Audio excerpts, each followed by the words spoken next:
इस वक्त जहां पूरी दुनिया का फोकस गजा में होने वाली वॉर पर है, जिसमें हजारों बेगुनाह लोग मारे जा चुके हैं, वहीं हॉर्न ऑफ अफ्रीका के पास रेड सी में कुछ ऐसा हो रहा है जो पूरे मिडिल ईस्ट और इवन पूरी दुनिया को डिस्टेबलाइज कर सकता है। यमनी हौसियों ने इस वक्त दुनिया का सबसे स्ट्रेटेजिक पॉइंट चोक कर दिया है। पिछले 2 महीनों में 12 कंटेनर शिप्स को मिसाइल्स और ड्रोन से टारगेट किया गया है, जिसकी वजह से ग्लोबल ट्रेड बुरी तरह अफेक्ट हुआ है। इसी एग्रेशन के जवाब में अमेरिकन और ब्रिटिश नेवी ने 11 और 12 जनवरी को यमन पर जबरदस्त बम्बार्डमेंट की, जिसके जवाब में 16 जनवरी को हौसियों ने एक दफा फिर रेड सी से गुजरने वाले एक और समुद्री जहाज पर ड्रोन से अटैक किया है, जिसके बाद सिचुएशन मजीद टेंस हो गई है। असल में जब इसराइल ने गजा पर अटैक किया तो ईरान बैक्ड यमनी हौसियों ने हमास के लिए फुल सपोर्ट अनाउंस की, मगर क्योंकि यमन गजा से तकरीबन 2000 किलोमीटर दूर है तो हौसी डायरेक्टली इस वॉर का हिस्सा नहीं बन सकते थे। इसीलिए नवंबर 2023 में उन्होंने ऐलान किया कि वो रेड सी में यमन के पास से गुजरने वाली हर उस शिप पर अटैक करेंगे जो या तो इसराइल जा रही हो, या फिर वो इसराइल से आ रही हो, या उस पर इसराइली फ्लैग लगा हो, या उस पर कोई भी इसराइली हो। और ये अटैक्स तब तक जारी रहेंगे जब तक इसराइल गजा पर अटैक्स बंद नहीं कर देता। इन अटैक्स की वजह से ग्लोबल ट्रेड बुरी तरह डिसरप्ट हुआ है, और उसकी वजह ये है कि रेड सी का ये सारा एरिया हमारी दुनिया के लिए बहुत ही ज्यादा इम्पोर्टेंट है। देखें, ग्लोबल इकोनॉमी चलाने के लिए स्मूथ ट्रेड का होना बहुत जरूरी है, और हमारी दुनिया का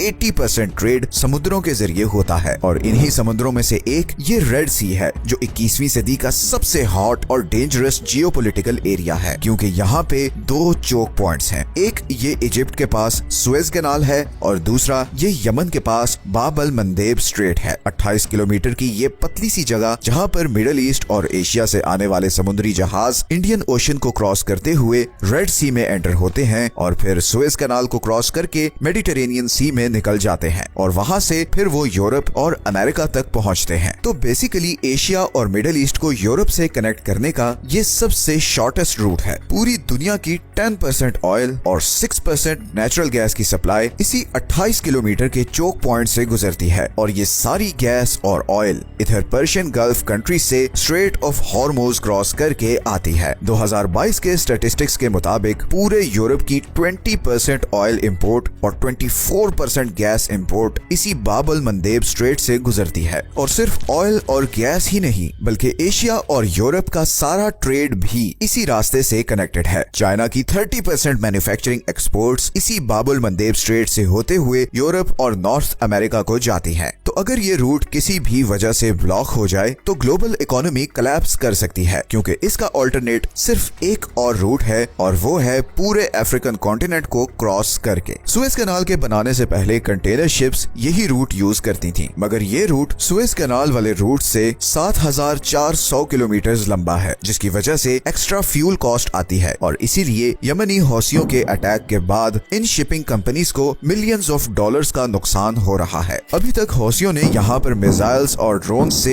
एटलीस्ट 13 कमर्शियल शिप्स को टारगेट किया है, जिसकी वजह से दुनिया की 5 बड़ी कंटेनर शिपिंग कंपनीज ने रेड सी के थ्रू अपने ऑपरेशंस बंद कर दिए हैं। इनमें डेनमार्क की मर्स्क लाइन, फ्रांस की CMA CGM, जर्मनी की हैपग, लॉयड और स्विट्जरलैंड की MSC शामिल हैं। पूरी दुनिया की 50% शिपिंग कैपेसिटी इन 5 कंपनीज के पास है, और अभी रिसेंटली ब्रिटिश पेट्रोलियम ने भी रेड सी के थ्रू अपने ऑपरेशंस बंद करने का ऐलान किया है। और अगर थोड़ी और कंपनीज भी इस बॉयकॉट में शामिल हो गई तो यूरोप की ऑयल और गैस सप्लाई बहुत खतरे में पड़ जाएगी। इसी तरह शिपिंग इंडस्ट्री को एक और धचका ये भी लगा है कि इंश्योरेंस कॉस्ट्स 10 टाइम्स बढ़ गई हैं, और गिवन के ऑयल टैंकर्स वैसे ही बहुत एक्सपेंसिव होते हैं, तो इस प्राइस बढ़ने का असर थाउजेंड्स ऑफ डॉलर्स में आएगा। अब अमेरिका इस रूट और इसराइली शिप्स को प्रोटेक्ट करने के लिए बहुत कोशिश कर रहा है, और उसने इंटरनेशनल कम्युनिटी से अपील की है कि वो उसके साथ मिलकर यमनी हौसियों के खिलाफ ऑपरेशन करें, मगर सिवाय ब्रिटेन के कोई और कंट्री यमनी हौसियों के खिलाफ ऑपरेशन में आगे नहीं आया। फ्रांस, इटली और स्पेन ने स्ट्रेट फॉरवर्ड मना कर दिया है। इजिप्ट, सऊदी अरेबिया और UAE भी इस ऑपरेशन से गायब हैं। चाइना और रशिया, जिनकी जिबूटी में मिलिट्री बेसेस हैं, वो भी अभी तक बिल्कुल खामोशी से सब कुछ देख रहे हैं।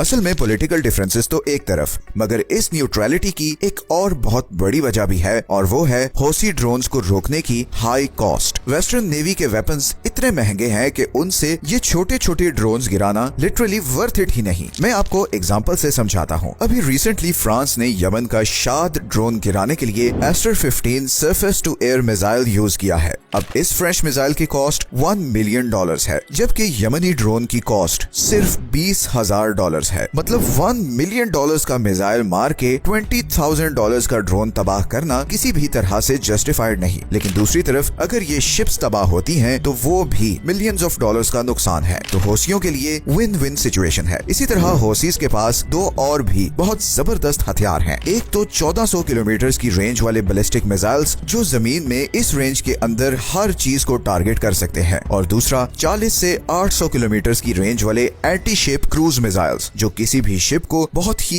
एक्यूरेटली निशाना बना सकते हैं। And on top of this western हथियारों के मुकाबलों में ये बैलिस्टिक मिसाइल्स बहुत सस्ते हैं, इसीलिए ये बहुत ही कॉम्प्लिकेटेड कॉन्फ्लिक्ट बन गया है और बहुत से कंट्रीज अभी इसका पार्ट नहीं बनना चाह रहे। इस ब्लॉकेड का इजिप्ट पर भी बहुत नेगेटिव असर पड़ेगा, क्योंकि वो सुएज कैनाल से गुजरने वाली शिप्स से $10 बिलियन एनुअली कमाता है। इसीलिए जब कंटेनर्स अफ्रीका के रूट से जाएंगे तो इजिप्शियन इकोनॉमी को अच्छी खासी हिट पड़ेगी। सऊदी अरब अभी तक इस मामले पर खामोश है। हालांकि 2015 से सऊदी अरब यमनी हौसियों के खिलाफ लड़ रहा है, मगर अब रिसेंटली सऊदी अरब ने यमन के अगेंस्ट अपनी अप्रोच बदली है। सऊदी अरब ने रिसेंटली यमनी लीडरशिप के साथ पीस ट्रीटीज भी साइन की हैं। कुछ एनालिस्ट्स के मुताबिक सऊदी अरब को यूएसए पर काफी गुस्सा भी है, क्योंकि जब यमनी ड्रोन सऊदी अरब की ऑयल पाइपलाइंस पर अटैक करते थे तो अमेरिका का कोई खास प्रोएक्टिव रिस्पांस नहीं होता था। इसीलिए अब सऊदी अरब सिर्फ एक स्पेक्टेटर बनकर सारी सिचुएशन को देख रहा है। लेकिन दूसरी तरफ यूएई अमेरिका पर बहुत दबाव डाल रहा है कि वो हौसीज पर फुल स्केल अटैक करे, बिकॉज यूएई यमन में एंटी हौसी ग्रुप को सपोर्ट करता है और पिछले कुछ सालों से यूएई यमन में बहुत ज्यादा इंटरेस्ट ले रहा है, और उसकी वजह यमन में डिस्कवर होने वाले बहुत बड़े ऑयल रिजर्व्स हैं। कुछ रिपोर्ट्स के मुताबिक यमन में वेनेजुएला के बाद दुनिया के दूसरे सबसे बड़े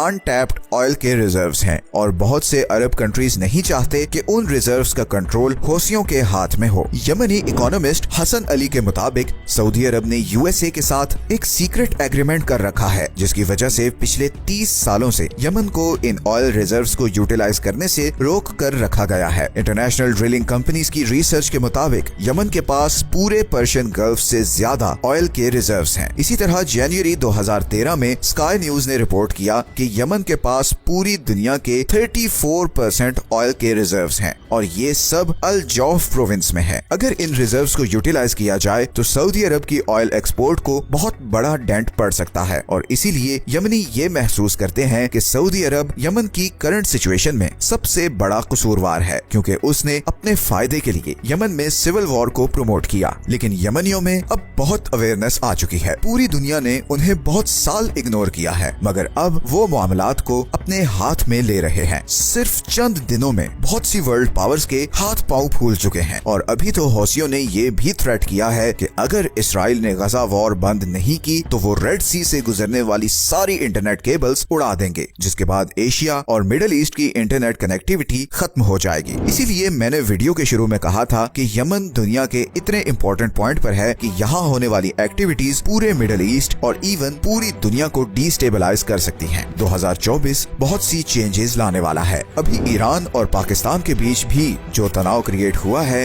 ये भी इस लार्जर जियोपॉलिटिकल गेम की एक कड़ी है। अगले चंद महीने बल्कि हफ्ते बहुत ही डिसाइसिव होने वाले हैं। आप लोग जियोपॉलिटिकल वर्ल्ड में बहुत बड़ी चेंजेस देखने वाले हैं, और हम जल्द उन टॉपिक्स पर वीडियोस बनाने वाले हैं। ये है वो सारे सोर्सेज जहां से हमने इस वीडियो के लिए कंसल्ट किया है। अगर आप ऐसी ही इंफॉर्मेटिव वीडियोस देखना चाहते हैं तो चैनल को सब्सक्राइब जरूर कर लें, ताकि आपको टाइमली नोटिफिकेशंस मिलते रहें। मिलते हैं नेक्स्ट वीडियो में एक और इंटरेस्टिंग टॉपिक के साथ। अपना ख्याल रखें। अल्लाह हाफिज।